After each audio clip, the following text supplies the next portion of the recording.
Good morning. I'm Gavin from ESS Developments, the developer of the szmWuu3l brand. Today we're here at the Lakeside project at Mapachan Lake. Today is quite an important topic. As we all well know, over the last few months we've all been discussing about property ownership and land ownership here in Thailand, predominantly about company structures and the way that the company structures are formatted. Today we're not going to go into that. I'm going to discuss quite in depth and detail about a different format that's been around basically forever, but it's never been utilised so much in terms of foreigners owning land here in Thailand. So over the last few months we've worked very, very hard to try and format a lease agreement whereas the foreigner leasing the land is protected. Now, under Thai law, we can only obtain a 30-year lease. That 30-year lease is not renewable by enforcement of law, which means that any foreigner that's leasing land or land and house is by law only entitled to a 30-year lease. The leaseor isn't obligated to honour any form of an extension of the lease agreement. Now, due to this, we've been studying different ways and formats how to structure a lease to ensure that that foreigner can now obtain terms of an extra lease for a term of 30 years. And today I'm going to be discussing how the clauses of this lease agreement are beneficial to the foreigner leasing land and house. So what we're going to do is we're going to discuss today about how this lease agreement and the format of this lease will protect you as the owner of land and house here in Thailand. So this lease agreement and the way that it's formatted means that as a foreigner leasing land and house, you will be able to sell, transfer or inherit the lease agreement. And this is the part where it protects the foreigner as the leasee of the land and the house, and I'm going to go into each clause and how you're protected. The first part of the lease agreement that we're going to discuss is where it's sellable. So you now have a lease agreement with a leaseor. The leaseor is a Thai registered company which is 100% owned by Thais. That company structure has been formatted purely for the purpose of leasing land or condo to foreigners. So that company is 100% legal, and there are many companies here in Thailand that are formatted and structured purely for this reason. So that is the leaseor. Now, that leasing company will provide the foreigner buying land and house a 30-year lease. That lease agreement will state that the foreigner owns the construction of any property on such land. So basically you're only leasing the land from the Thai registered company. The directors and shareholders of that company will then provide that 30-year lease. Now that lease is now sellable during the term of the 30 years. So as the leaseholder or the leasee, if during the term of the 30 years you wish to sell land and house, you are then eligible to sell the land under the lease term. You are eligible to sell the house because you own any construction on leased land. So under your SPA agreement, if you're going to sell such land and house or house and lease, you will then have a valuation of the house under the construction terms, of which will have one sales value. Then there will be a value to the lease of the land.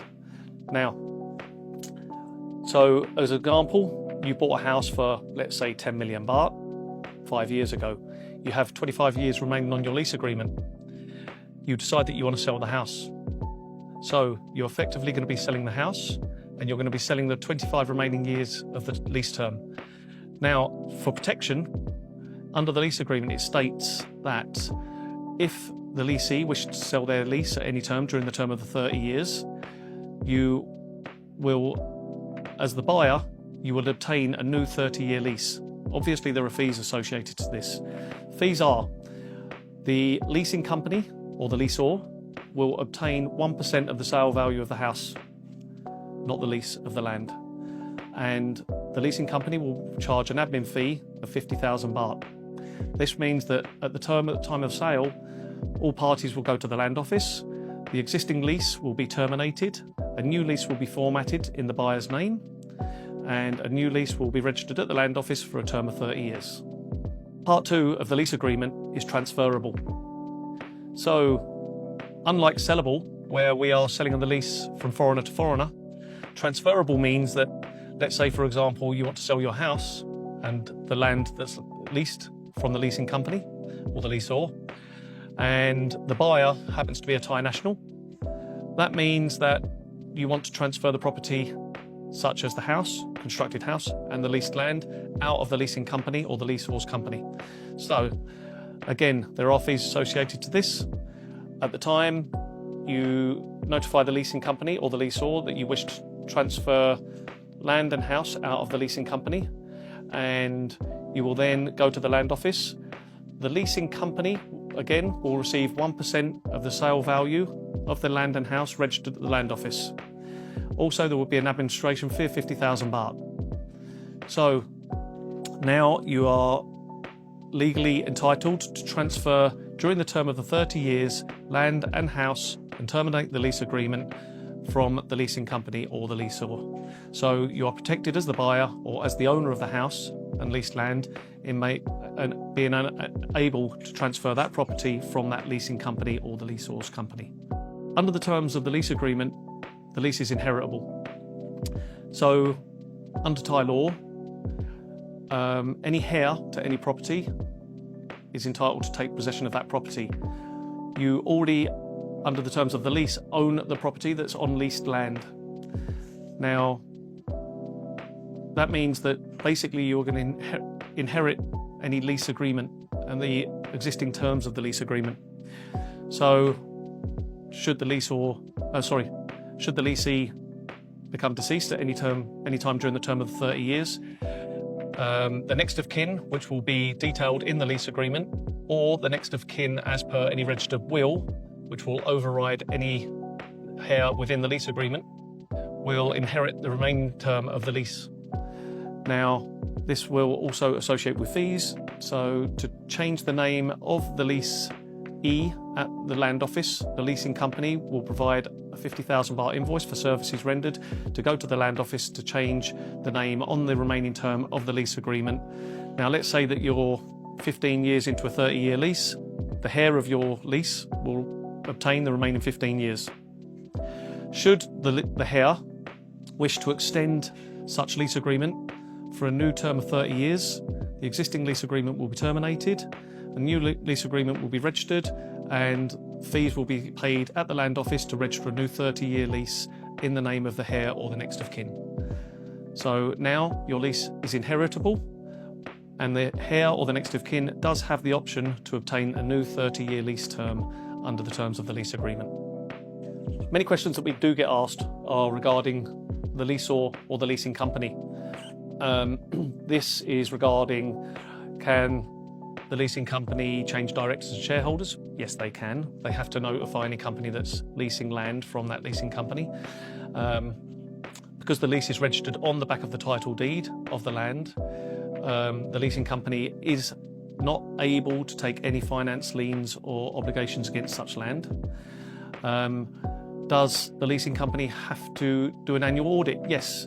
So because this leasing company is providing a service to the leasee and it's leasing land to that leasee, that company will provide a service at the cost of 15,000 baht per year, the same as what you do is with any registered Thai company. So now that company is providing the leasee with a service, that fee will be invoiced on an annual basis of 15,000 baht. Can that fee change? Yes, it can. It can change at the rate of inflation. We don't know what's going to happen over the next term of 30 years, but it provides you as the leasee with protection, because every time that you pay that leasing company or the leaseor, that leaseor is obligated to make sure that they do an annual audit. So as the leasee, you are now protected by the leasing company. Also, that leaseor or the leasing company obviously provides a service during that time.